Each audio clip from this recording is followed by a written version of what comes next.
I want to ask you what your vision is to take a look at 10 years down the road. Where do you see medicine and, just life in general? I mean, we're at this exponential growth phase of technology and science, and 10 years is a millennium. What can we achieve in that amount of time?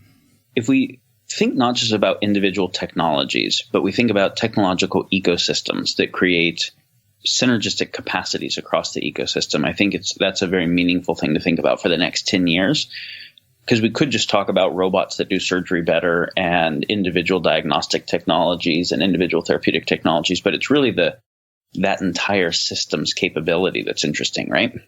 I think we will see some radical progress in diagnostic and assessment technologies. That'll be things like the evolution of mass spec for metabolomics and maybe home metabolomics. So the quantified self devices move from relatively small number of metrics to a lot of metrics and a lot of fidelity of information that leads to big data at the level of individuals. I think that'll be a huge thing. I think we'll probably even do some further out stuff like laser interferometry for testing more blood metrics without even pricking the blood. We're already doing nanobiosyn technologies for being able to do advanced PCR-like technology from a single drop of blood. So I think ubiquitous data, biodata about people, and then cognitive and psychological data will lead to our ability to do, of course, assessment across lots of people, but also even big data on a single individual because of frequency of testing and all the things that we get to test that will lead to, early disease indicators, also what we would call, need for support system resilience indicators. But that tremendous amount of data will have to be processed on different kinds of processing platforms. So I think combinatorial AI interpretive platforms are going to be a really key thing to be able to say, all right, so we have inflammatory metrics, we have nutrient metrics, we have, proteomic, transcriptomic, metabolomic, et cetera, all this data. How do we look at each of those biometrics, not just in relationship to a reference range, but in relationship to all the other metrics, and see how those metrics are interaffecting each other and how the causal cascades happen, which things move first in response to behaviors or environmental stimuli that then lead to other things moving that lead to recursive effects. And this is a very unique kind of AI, and it will actually require the evolution of the understanding of the ontology of human physiology, how the regulatory systems interact. So we take kind of a complex adaptive systems and cybernetic view of the human as a complex regulatory system, an adaptive system, and it allows us to then not just be doing machine learning on big data, but actually knowing what to look for complex causal dynamics so that it actually drops that nearly infinite amount of information back into computable sets. And then I think therapeutic technologies will be getting better on the medicine side in terms of, already seeing immuno-oncology. It's one of the first things coming out of what we'd call traditional medicine, pharmaceutical medicine, that is for something that isn't acute, that is actually great, right? So really happy to see that. I think there will be a lot in terms of therapeutic technologies for infection, many different kinds, mucosal infection, humoral cellular infection, for toxicity and subclinical kind of detox. That's another key thing, is the really understanding subclinical pathology and how to assess it and address it. And then, of course, how to prevent it. Understanding more about genetic expression and how to modulate genetic expression. So there will be therapeutic dynamics at each of those levels. And the key of what we'll be coming to is moving towards personalized medicine, not just at a personalized towards a few SNPs in someone's genome or even combinatorics of the genome, but personalized to all of that data that we have. So we stop thinking about MS as a disease or rheumatoid arthritis as a disease. We stop even thinking about cognitive enhancement as a thing that is optimized a certain way, give them a racetam. Or we start thinking about all of the different pathways that are involved and the causal cascades, the multifactorial causal cascade. So we see someone's MS, there might be thousands of different pathways that can contribute to the deviation from homeostasis that leads to MS. And anyone's MS might be some weighted subset. And when I say MS, I could mean anxiety, Alzheimer's, anything, right? Some weighted subset of those factors that led to that pathophysiology. So then we can know how to do differential diagnosis across the whole underlying causal set, possible causal set, right? The causal phase space. See what specific things are actually going on, and then not be treating a disease cluster, but treating the specific pathways that are going on. And again, where sometimes we are specifically reversing some aspect of pathology, but we're primarily focused on increasing system resilience and homeostatic capacity for the body to be able to do that across all kinds of dynamics. And that, that looks like increasing efficiency of cellular function, increasing efficiency of mucosal membranes, et cetera.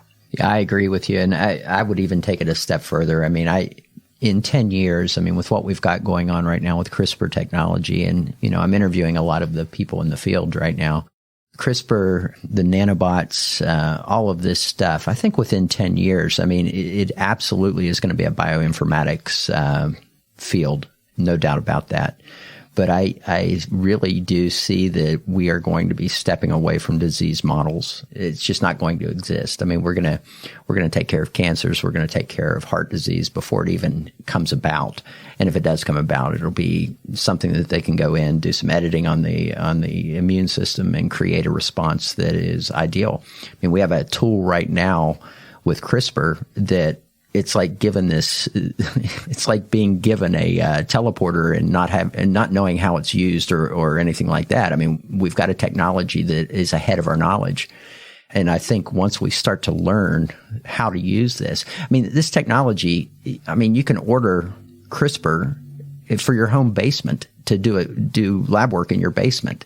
That's how simple this technology is, but it's going to be amazing what comes out of this. And nanotechnology on top of that, I really see a whole new realm of health. And I think physicians, there's going to be little need for physicians most of the time. You're going to be looking at computer AI bioinformatics systems. You're going to be looking at that can compute much greater amounts of details than the human brain can process as a clinician.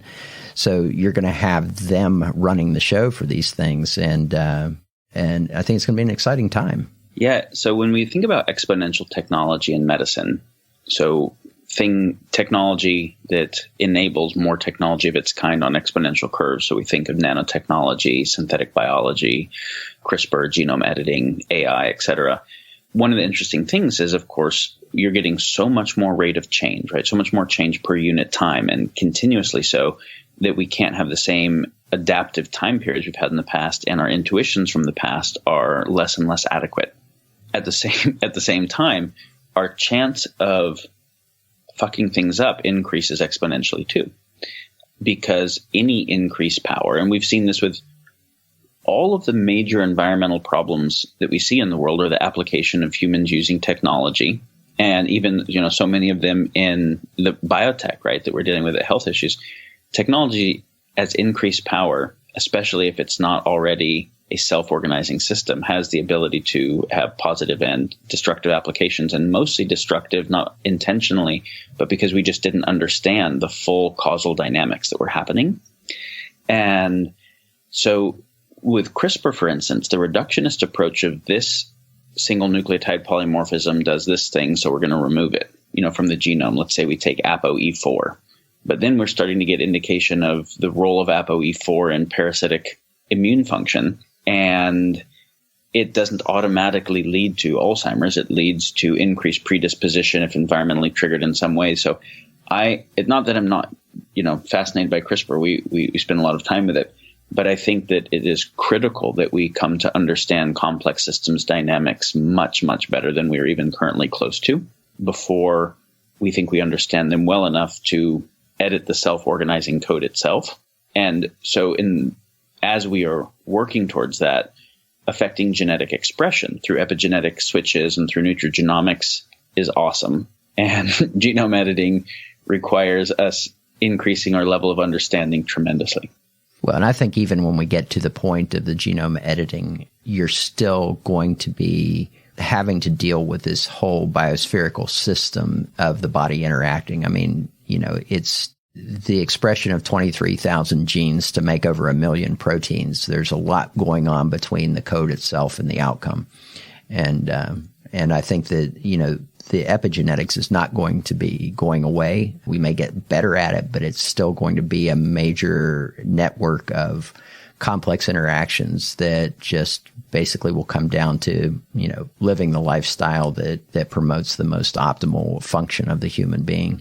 Yeah. One more thing I'll say about the future of medicine and well-being that we haven't mentioned, but that I think is really critical, and I'm sure you talk with your audience about it often, is if we see before someone would normally be diagnosed with lupus or some kind of rheumatism or whatever, we see certain autoimmune antibodies expressing, we see certain cytokines expressing. Well, we can say, okay, so this inflammatory marker causes this illness, or we see certain hormones out of balance before another illness. Obviously, what that means is that inflammatory marker, that hormone, was part of a causal cascade, but it was not the beginning of the causal cascade, right? Those are messenger molecules. There's something upstream from that. We can go all the way upstream and say, what would the tier 1 deviation from the homeostatic integrity of the system be that leads to that process? And you say, all right, well, health is defined as the homeostatic capacity, not being in homeostasis, but the total homeostatic capacity of the system. And more robust health means more homeostatic resilience, the ability to handle larger stressors, larger deviations from homeostasis without actually leaving homeostatic ranges. Cool. So that's health. And we say aging is different than disease. Disease is some deviation from homeostasis that exceeded the system's capacity to stay within functional ranges, leading to pathophysiology. Aging is decreased homeostatic resilience of the system. So the system might still be in homeostasis across any particular metric, but it has less resilience, so increased susceptibility to disease. So that distinction ends up being meaningful. But you come all the way up and you say, well, it initially starts with some deviation from homeostasis that exceeded the system's capacity, illness specific, the system's capacity to respond to. So that initial deviation is always going to be either the way the system is interacting, the way the human here, but we could say this for any biological system, the way the system is interacting with its environment that is not aligned with what its evolutionary code can process, or the overarching behavior of the system that's not aligned with its evolutionary code, or an actual problem of the evolutionary code. Problem of the evolutionary code means genetic predisposition for illness independent of environmental expression. But let's just throw that category off to the side for a minute and take the other two. So interface with the environment means taking in too much of something it shouldn't have, which we call toxicity of various kinds, pathogenicity, etc. Not taking in enough of something, deficiency. Overarching behavior of the system means exercise, posture, sleep, lifestyles, stress, lifestyle things where the system is behaving in ways that, again, are not what its evolutionary code adapted to be able to do well, which leads to some kind of system stress dynamics. So we come up to those tier 1 causes and we say, all right, well, we want to be able to optimize human wellness. We actually want to make sure we're addressing things at that level, right? The homeostatic resilience of the whole system, and also decreasing the tier 1 dynamics, since so many of those are the interface with the environment where we have ubiquitous toxicity exposures, whether we're talking about chlorine in the water to deficiency from not enough minerals in the water to not enough minerals or humic and fulvic acids or microbiome in the soil where the food is coming from to VOCs in the paint inside. We have modified our environment post-industrial revolution in a way that is not what our genetic code adapted to process, that is a tier 1 cause of so much illness. So in an environment that has a lot more nitric oxide in the air and more particulate emissions and higher CO2 and, et cetera, and ubiquitous glyphosate, and can people be optimally healthy in that environment? Well, no, they can do things to support themselves to be healthier than they would be otherwise. But this is where our health and the health of the environment that we're in an osmotic gradient relationship with is interlinked. And this is where optimizing human health and optimizing the health of the entire biosphere and the way we design our built world, the toxicology of it, et cetera, are all key. So this is where I'd say we can't actually talk about the future of medicine or the future of wellness, well-being, independent of the topic of the comprehensive redesign of the way we do being human on this planet and all of the aspects that are intersecting. I agree. That is very well said.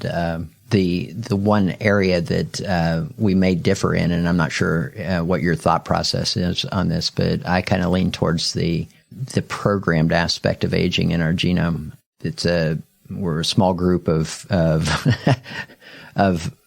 philosophical belief systems that our DNA is actually, in a sense, programmed to start to downregulate a lot of the systems that we have, and I think that's going to be a major area of the genome editing once we start to identify these programs that we carry that tell the system, you know what, don't function as well at this, don't do as well in monitoring as you have. I mean, we've got examples in nature of animals that show no signs of senescence whatsoever. So I think it's a combination of the two. I think there's absolutely this environmental and biospherical aspect of the things that we interact with that are going to contribute to this process. But I think that there's also a very strong component of genetically programmed deterioration of the human being.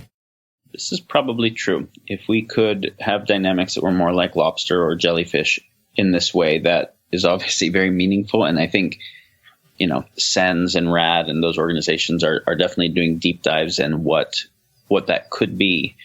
I think even before we identify that, there's a lot we can do to deal with the likely effects of it, which is, can we induce increased autophagy of senescent cells? Can we protect cells from senescence? Can we increase development of more stem cells and their differentiation throughout tissues? Yes. So we can do those. Then, of course, if we can deal with the underlying mechanisms that lead to more senescence than is necessary in the first place, obviously that's powerful.